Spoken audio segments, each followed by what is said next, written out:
प्रिय विद्यार्थियों, इस वीडियो में हम ऑस्ट्रेलिया के अर्थव्यवस्था पर चर्चा करें। इससे पहले उनके मूल निवासी जो इंडिजिनियस पीपल्स के विषय में बात कर लें। यहाँ लगभग 5 से 5.5 लाख के आसपास मूल निवासी पाए जाते हैं, जिनकी सामाजिक और आर्थिक स्थिति में तेजी सुधार हो रहा है। ये जाति मुख्यतः आखेट पर निर्भर थी और ये मायोरी जनजाति के लोग हैं और बाद में इस महाद्वीप पर यूरोप के लोगों ने आकर कब्जा कर लिया और मूल निवासियों को मेन लाइन से हटा दिया। लेकिन वर्तमान में तेजी से मूल निवासियों की समस्याओं का निराकरण किया जा रहा है। ऑस्ट्रेलिया में की अर्थव्यवस्था में हम बात करें तो लगभग ऑस्ट्रेलिया की में 72 मुख्य तौर पर खनिज पाए जाते हैं। इसमें कोयले की खानें न्यू साउथ वेल्स में,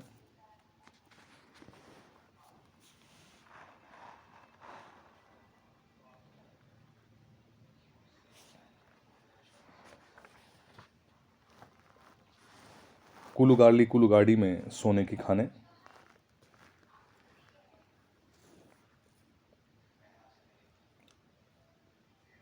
लोहे वुलिगोंग में कई प्रकार के धातु भी पाई जाती हैं, जिसमें broken hills New South Wales, broken hills या क्वींसलैंड्स में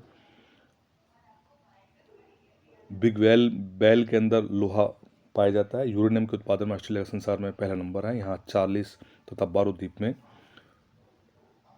बांस की खाड़ी के आसपास पेट्रोलियम भी पाया जाता है।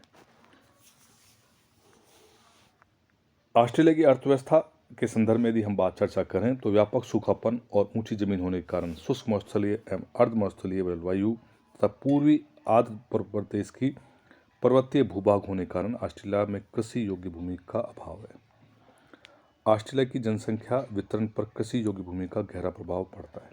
देश के अधिकतर आवास उन्हीं प्रदेशों में जहां कृषि योग्य भूमि अधिक तथा पानी उपलब्ध है।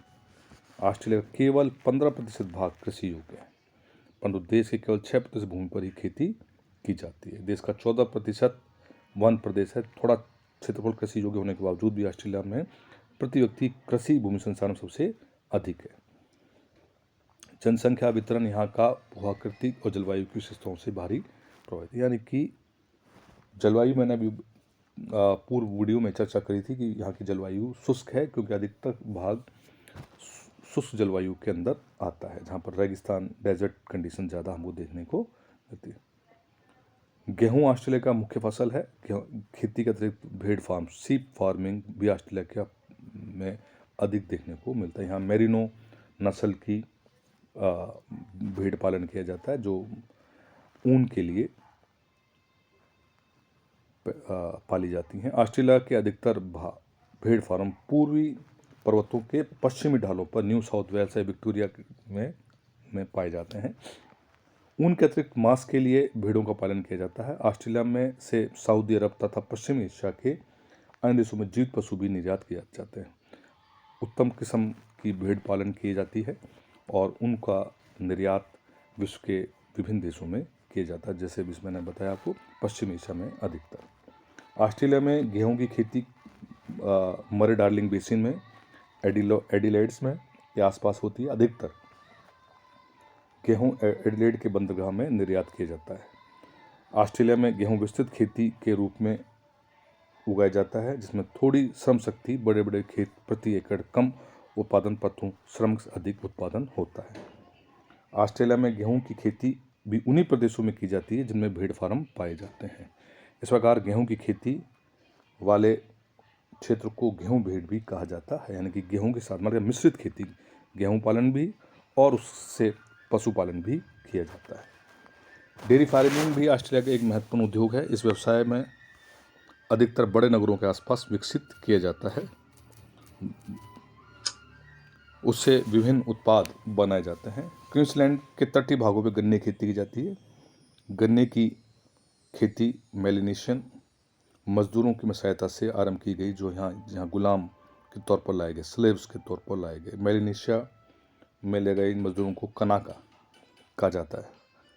रंगभेद नीति के कारण 1901 में इनको ऑस्ट्रेलिया से निष्कासित कर दिया गया। आजकल गन्ने का अधिकतर खेती सफेद रंग के लोगों को द्वारा ही, पारिवारिक लोगों के द्वारा की जाती है। व्हाइट पॉलिसी के कारण से ऑस्ट्रेलिया को में इसका काफ़ी भुगतान देखने को मिला। उद्योग की चर्चा करें तो ऑस्ट्रेलिया उद्योग में संसार के बड़े विकसित देशों में से एक है। फिर भी इसका अधिकतर औद्योगिक उत्पादन देश के लोगों की मांग को पूरा करने के लिए किया जाता है। मानव विकास में इसका बहुत ऊंचा स्थान है। आजकल ह्यूमन इंडेक्स काफ़ी ऊंचा हमको देखने को मिलता है। आजकल ऑस्ट्रेलिया को जापान, दक्षिण कोरिया, यूरोप, अमेरिका के राज्यों में कड़ी चुनौती देखने को मिल रही है।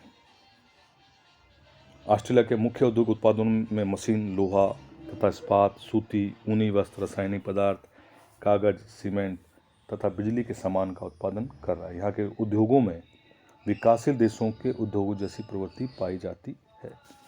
पिछले 3 दशकों में ऑस्ट्रेलिया में पर्यटक उद्योग भी बहुत बढ़ावा मिला। यहाँ के खारे पानी की मगरमच्छों को देखने के लिए हर साल संसार के लाखों लोग आते हैं। उत्तरी ऑस्ट्रेलिया के ककाडू नेशनल पार्क में खारे पानी के मगरमच्छ भारी संख्या में देखे जा सकते हैं। यहाँ के ग्रेट बैरियर रीफ तथा लाखों पर्यटक देखने आते हैं। वर्ल्ड की सबसे बड़ी बैरियर रीफ है। इसके अतिरिक्त उलुरू रॉक्स चट्टानें भी पर्यटकों को आकर्षित करती है।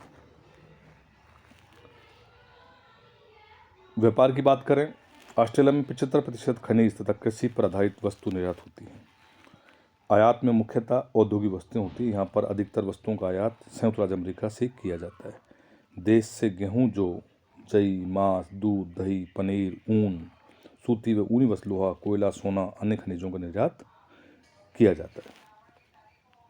आदिवासी, पर्यावरण क्षरण तथा विदेशों में आए श्रमिकों से संबंधित बहुत सी समस्याएं भी ऑस्ट्रेलिया में हमें देखने को। तस्मानिया के ऊंचे यूकलिप्टस वृक्षों जिनकी ऊंचाई तुलना संयुक्त राज्य अमेरिका के रेड वुड से की जा सकती है, कि तेजी से गिराए जा रहे हैं। ये कुछ समस्याएं हैं जो तेजी से बढ़ते औद्योगिकरण, नगरीकरण या अत्यधिक भूतिवादी आचरण के कारण से आजकल विश्व के प्रत्येक देशों को देखने को मिल रही है। पर्यावरण क्षरण बहुत तेजी से हो रहा है। इस संदर्भ में रियो डी जेनेरियो में या विभिन्न देशों में पर्यावरण से संबंधित चर्चाएं की जाती हैं, जिसमें और विकसित देशों को इसका मुख्य कारक माना जाता है। तो प्रिय विद्यार्थियों, इस वीडियो में हमने ऑस्ट्रेलिया की अर्थव्यवस्था पर चर्चा करी, वहाँ के मूल निवासियों के बारे में बात करी, यहाँ की खनिज संपत्ति के इस विषय में हमने चर्चा करी।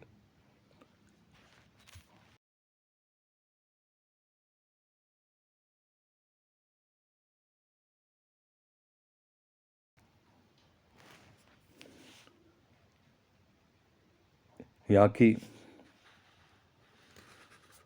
व्यापार के विषय में चर्चा करी और यहाँ की देश में प्रमुख समस्याएं क्या हो रही हैं उसके विषय में चर्चा करी। आज की वीडियो में इतना ही। अगले वीडियो में हम ओशिनिया के दूसरे बड़े कंट्री न्यूजीलैंड के विषय में चर्चा करेंगे। धन्यवाद।